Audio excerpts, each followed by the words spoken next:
अस्सलाम वालेकुम एवरीवन। तो आज हम अपने किचन में बना रहे हैं इमली का मुरब्बा, जो कि बहुत ही मज़ेदार खट्टा मीठा सा होता है और आप इसको अपनी पसंद की किसी भी डिश के साथ सर्व कर सकते हैं। बहुत ही मज़ेदार लगता है और सेहत के एतबार से ये बहुत ही फ़ायदेमंद है।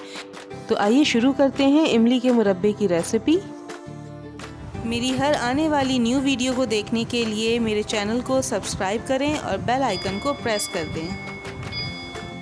बिस्मिल्लाहिर्रहमानिर्रहीम। तो सबसे पहले हमने मसालों को फ्राई कर लेना है, जिसके लिए यहाँ पे मैंने 3 साबित मिर्चें ली हैं, 1/4 टीस्पून ज़ीरा लिया है, सफ़ेद ज़ीरा, और सौंफ लिया है 1/4 टीस्पून। अब इन तीनों चीज़ों को हमने हल्की आंच पे के 30 सेकंड से लेके 1 मिनट तक फ्राई करना है, थोड़ा सा भून लेना है।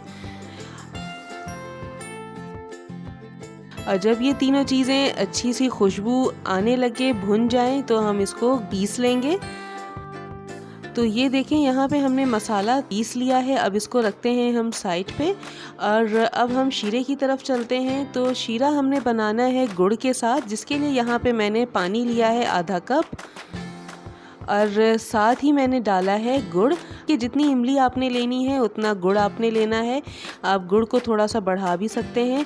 तो अब हम गुड़ को पिघलने तक पकाएंगे और जब ये गुड़ अच्छे तरीके से पिघल जाएगी तो ये देखें ऐसी कंसिस्टेंसी हो जानी चाहिए।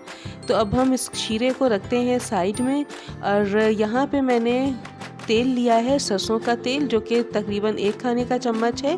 और ये है मीठी इमलियाँ जो कि छिलकों में आती हैं। इसको आपने पील कर लेना है और इस तरीके से आपने थोड़ा सा इसको भून लेना है, फ्राई कर लेना है ऑयल के साथ। और 30 सेकंड्स फ्राई करने के बाद अब हम इसमें डाल देंगे शीरा जो हमने अभी गुड़ का बनाया था और साथ ही हमने डाल देना है मसाले। अब इन तमाम चीज़ों को हमने अच्छे तरीके से मिक्स करना है और फ्लेम आपने यहाँ पे रखनी है मीडियम टू लो। और अगर आपको लगे कि आपको पानी की ज़रूरत है तो आप इसमें थोड़ा सा पानी ऐड कर सकते हैं। और अब हम इसको इतना पकाएंगे कि इमली गल जाए। तो अब यहाँ पे देखें थोड़ी बहुत इमली जो है वो नरम हो चुकी है।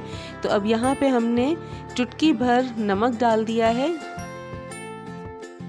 अब इसको दोबारा से हम पकाएंगे। पकाना हमने 15 से 20 मिनट के लिए है मीडियम टू लो फ्लेम पे, ताकि जो हमने इमली इसमें शामिल की है वो अच्छे तरीके से नरम हो जाएं, पक जाएं। और जो जैगरी है या गुड़ का जो हमने शीरा डाला है इसमें, वो भी अच्छे तरीके से थिक सा हो जाए। ये देखें इस तरह की कंसिस्टेंसी जब ये हो जाएगी तो हमारा मुरब्बा रेडी हो जाएगा। थोड़ी सी रनी कंसिस्टेंसी होगी क्योंकि जब ये ठंडा होगा तो ये और मज़ीद थिक हो जाता है ठंडा होने के बाद। तो इस रेसिपी को आप ज़रूर ट्राई कीजिएगा, बहुत ही मज़ेदार सी ये रेसिपी है। और कमेंट सेक्शन में मुझे ज़रूर कमेंट कीजिएगा कि आपको मेरी ये रेसिपी कैसी लगी। तो इंशाल्लाह मिलते हैं नेक्स्ट रेसिपी और नेक्स्ट वीडियो में। जब तक के लिए अल्लाह हाफ़िज़।